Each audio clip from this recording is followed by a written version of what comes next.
वर जोरदार टीका केली आहे। जुमल्याचं नाव बदलून मोदी गॅरंटी ठेवल्याचा टोला ठाकरेंनी लगावलाय। यावर त्या जुमल्यावरच तुमचा चुमला चाललेला आहे असा पलटवार आशिष शेलारांनी ठाकरेंवर केलाय। संकटामध्ये ज्या पक्षाने साथ सोबत दिली त्या शिवसेना प्रमुखांनी आणि शिवसेना प्रमुखांच्या शिवसेनेला तुम्ही संपवायला नाही गेला। एवढे नेतृत्व मला नाही वाटत या राज्यामध्ये आणि या देशात राजकारणी यापूर्वी जन्माला आले असते। जर शिवसेना नसल्याने शिवसेनेने तुम्हाला खांद्यावरती बसवून महाराष्ट्र फिरवला नसता तर आज तुम्हाला खांद्या द्यायला शिवसेना जमली नसती। भारतीय जनता पक्षाच्या खांद्यावर तुमचा पक्ष उभा राहिला। आमच्या जीवावरच तुम्हाला मुंबईचं महापौरपद मिळालं, आमच्या जीवावरच तुम्हाला स्थायी समिती अध्यक्षपद मिळाली।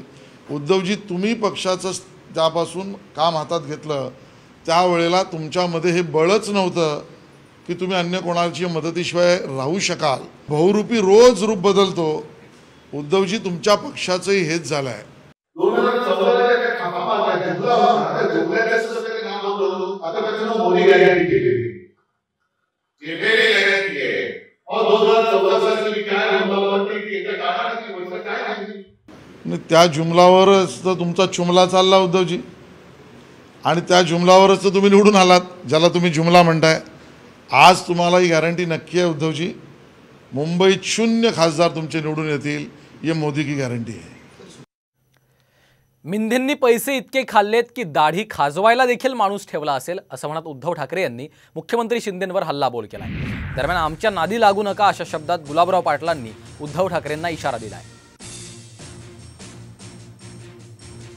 आपण लोक करतो काय आठवतं तरी गाडी करतो काय आठवतं तर स्वतःची गाडी स्वतःच करतो कारण पैसे सिंपल गाडी खाजवलं भाडेमारचा जेवढे मला माहिती नाही।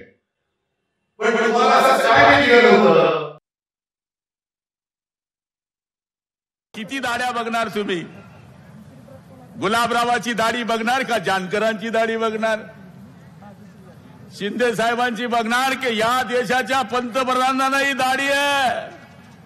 आमच्या नादी लागू नका। तंबू भी लगा देंगे तो लगा देंगे धूमधाम से, और बंबू भी लगा देंगे तो लगा देंगे धूमधाम से, और भगवा झंडा लहरा देंगे तो लहरा देंगे।